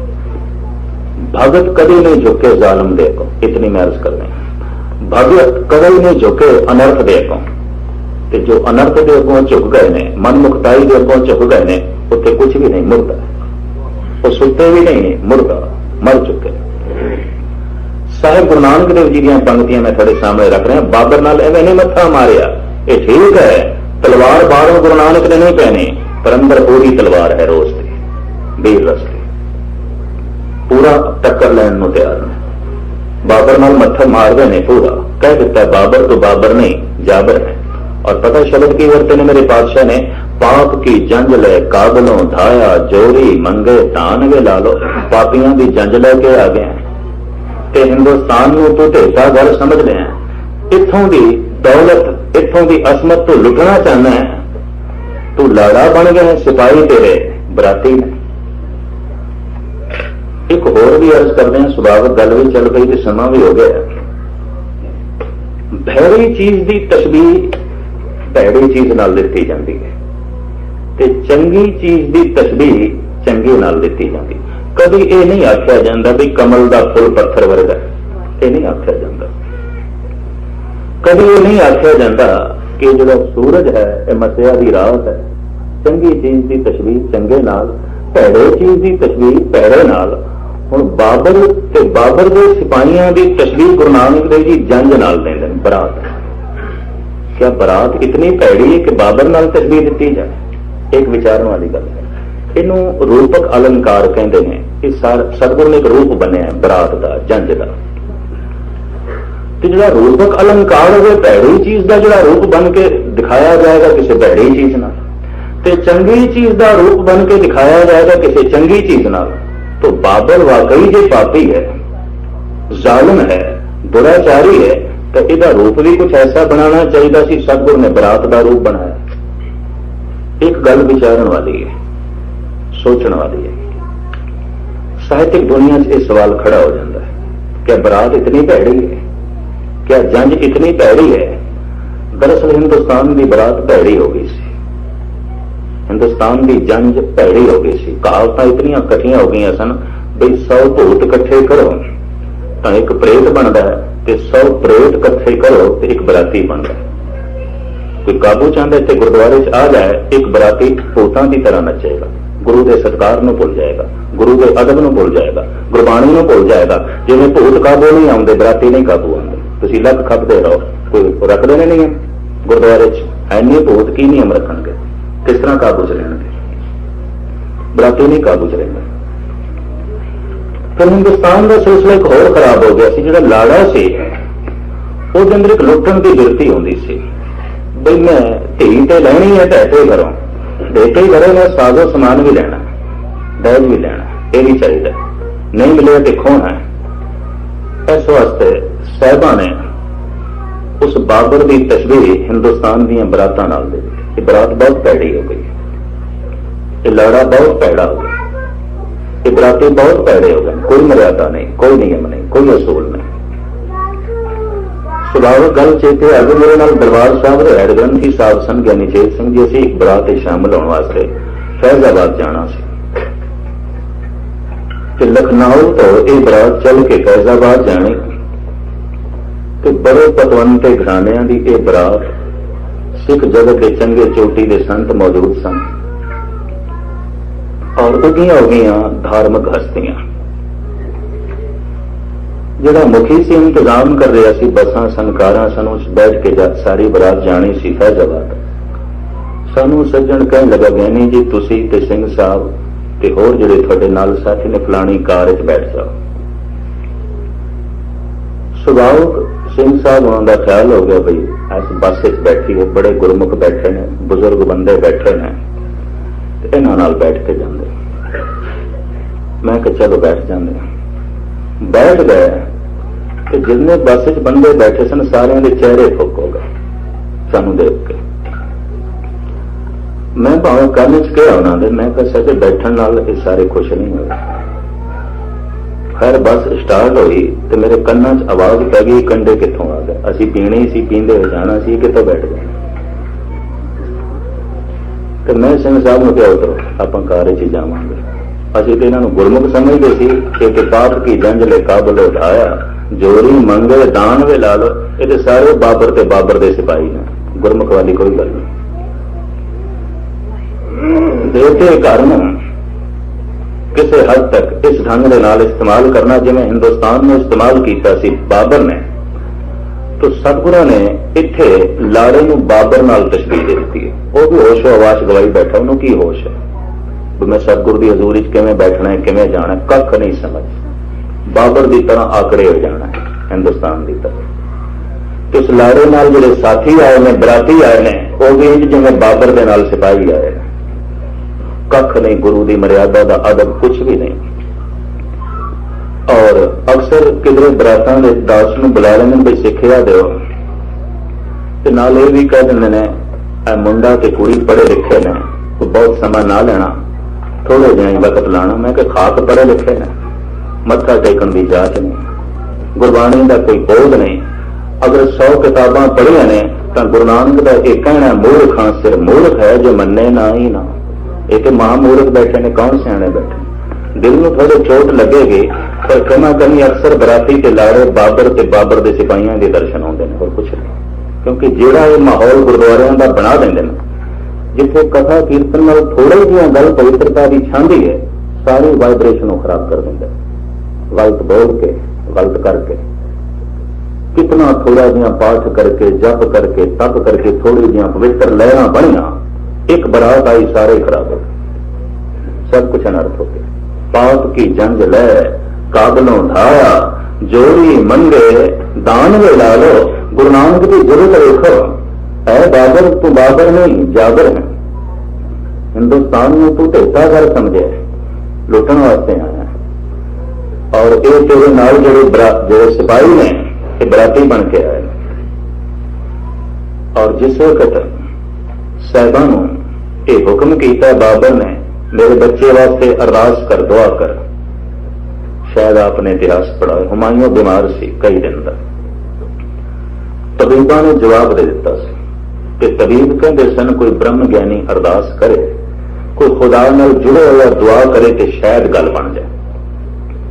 आंकड़े हो बाबर ने हुक्म कर दिता, जितने साधु ने आले दुआले सब पकड़ लिया।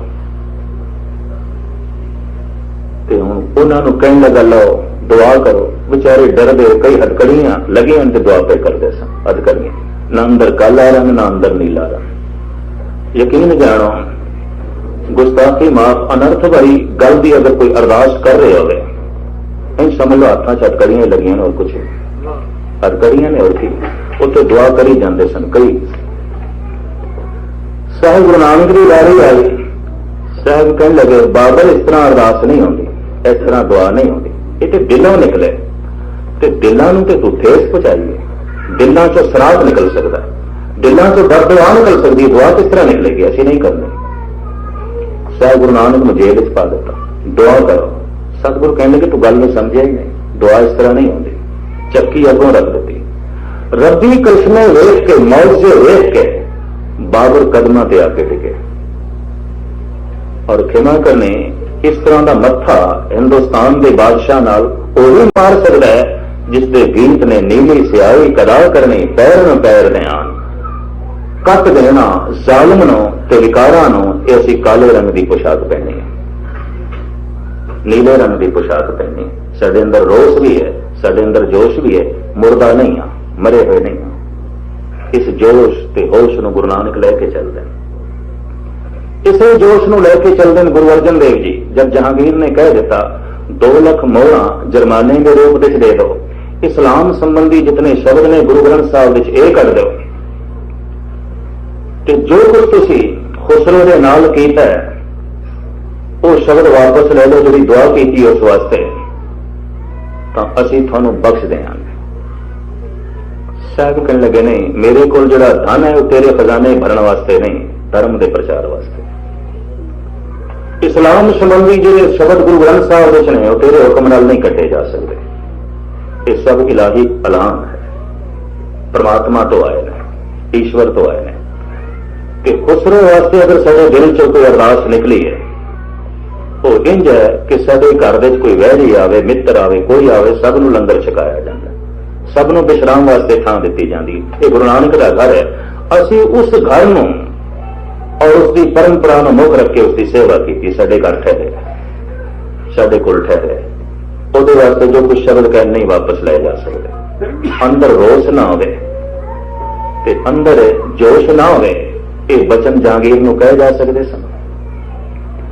अंदर रोष ते जोश ना होवे कि गुरु गोबिंद सिंह जी महाराज मत्था मार सकते हैं औरंगजेब नाल। तुसीं जफरनामा पढ़ोगे तो दंग रह जाओगे।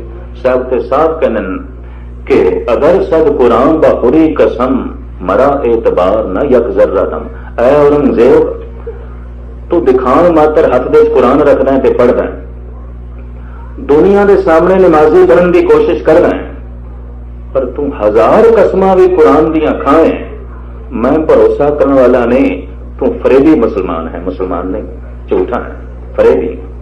और इतनी गल इतने वड्डे शहनशाह नूं कह देनी जो समुचे हिंदुस्तान का मालिक है, अंदर जोश चाहिए, अंदर कोई काले रंग की धारी है, अंदर कोई नीले रंग की धारी है। खैर गल किथे दी किथे जा पहुंची। पीले रंग का जिक्र भी गुरु ग्रंथ साहब जी महाराज दे आउंदा, पीतांबर पीले कपड़े, पीत बसन। कहते ने यह प्रथा श्री कृष्ण के महात्मा बुद्ध तो चली, उन्होंने पीले कपड़े पहने, पीले रंग की धोती, पीले रंग का एक दुपट्टा गल दे कृष्ण दे हुंदा सी। समुच्चा जिहड़ा जामा है महात्मा बुद्ध का पीले रंग का सी। अज समुचे बौद्ध भिक्षु चाहे थानू थाईलैंड मिलन, जापान मिलन, वो पीले रंग के कपड़े चाहते हैं, केसरी रंग। हुक्म किया उसने। नाम जपद्या जपद्या, बंदगी करद्या करद्या एक इश्क प्रेम की किरण मनुख के अंदर जागदी, प्यार की, रब्बी प्यार की। उस प्यार की जी अंदर की दशा बनती है, जिस रंग की धारी बनती है पीला है। और इसका भाई नंद लाल ने भी बकायदा जिक्र किया है। जहे पिचकारिए और जाफरानी के हर बेरंग रा खुश रंग बो कर। ऐ गुरु गोबिंद सिंह जी, थोड़े कोल केसरी रंग दे नाल भरी हुई पिचकारी है, जिहड़ा थोड़े कोल आया तुसीं ते पीले रंग नाल रंग छड़िया, उसने केसरी रंग दे नाल रंग छड़िया। तुसीं तां पिलत्तन कर छड़ी चारों पासे, केसरी रंग ही केसरी रंग कर छड़िया।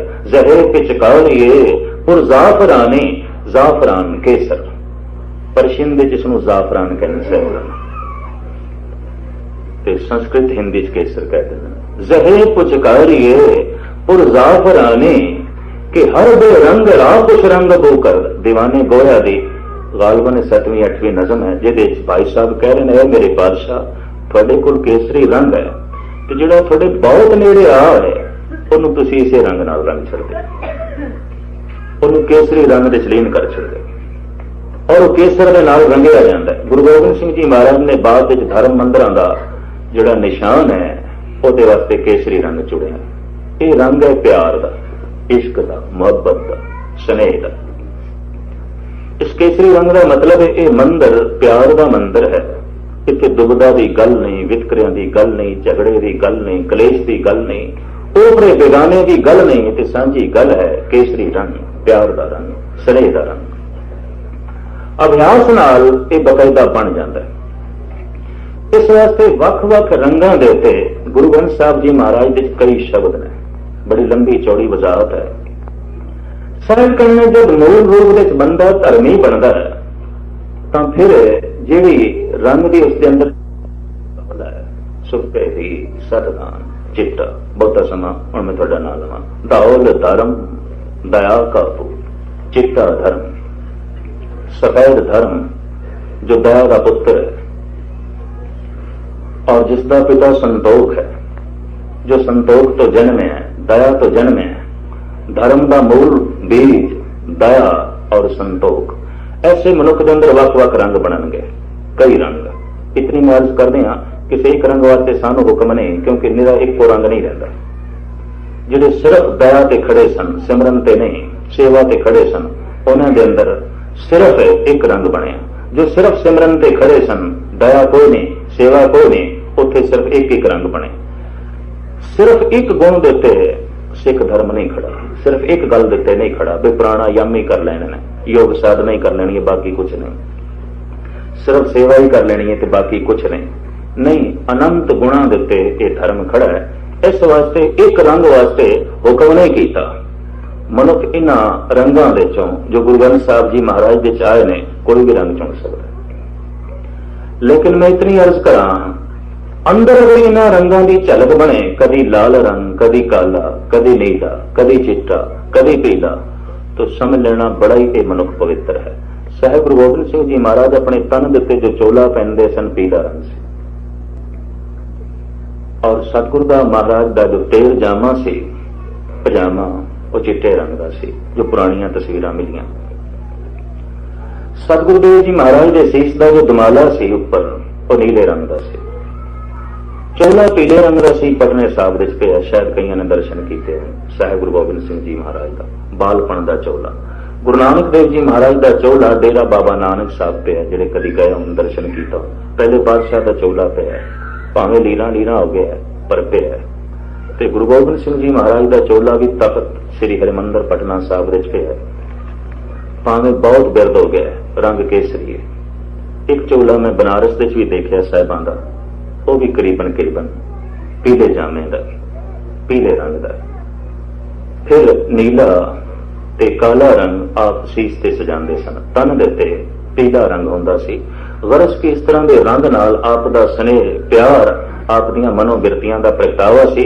सिर्फ एक रंग नहीं, जैसे बौद्ध भिक्षुओं ने सिर्फ एक रंग चुन लिया, जिवें हिंदुस्तान के उदासी ते बैरागियां ने सिर्फ एक कोई रंग चुन लिया, दूसरे वास्ते कोई था नहीं। जिस तरह सूफिया ने सिर्फ काला रंग चुन लिया, दूजे तीजे वास्ते कोई था नहीं, मुख्तलिफ रंगां दे ते ये सिख जगत खड़ा है, सिख धर्म खड़ा है। इस दे विच लाल रंग की भी गल है, पीले रंग की भी गल है, चिट्टे रंग की भी गल है, नीले रंग की भी गल है, काले रंग की भी गल है। गुरु ग्रंथ साहब जी महाराज का पाठ पठन करदे होया ये 5 रंग मेरे सामने आए हैं, जिन्हां दी थोड़ी जी वजाहत समय की उलंघना करके ही मैं थोड़े सामने रखी है। कि होर भी काफी कुछ उलंघना हो जानी सी जे मैं इस तरह चलता रहिंदा। मेरे पातशाह बख्शिश करन। धर्म का जो बीज है दया और संतोख। दयालु मनुख ने सेवा करनी है, संतोखी मनुख ने सिमरन करना। दया ने पंगत नूं जन्म दिता है, सिमरन ने संगत नूं जन्म दिता है। संगत दे च सिमरन, पंगत दे च सेवा। और इस तरीके दे नाल सेवा सिमरन देते ये सिख जगत की रूपरेखा खड़ी। पर सेवा कौन करेगा? साहिब कहन जिथे दया ते सिमरन कौन करेगा? जिथे संतोख है। जिथे संतोख ते दया आ गई उत्थे धर्म आ गया, उत्थे वख वख रंग अंदर बननगे। अरदास है गुरु ग्रंथ साहब जी महाराज के चरणों च इन्हां सारे रंगां की झलक ते इन्हां सारे रंगां दा रस तुसीं मान सको। मैं 20-25 मिनट थोड़े ज्यादा लै गया, खिमा दा जाचक हाँ। कोशिश करांगा कल वक्त सिर समाप्ति कर देइए। सरबत दा हार्दिक तौर पर धन्यवाद। असीं टिक के गुरमत दीआं गल्लां नूं सरवण कीता, गज वज के फतेह प्रवान करने। वाहिगुरू जी का खालसा।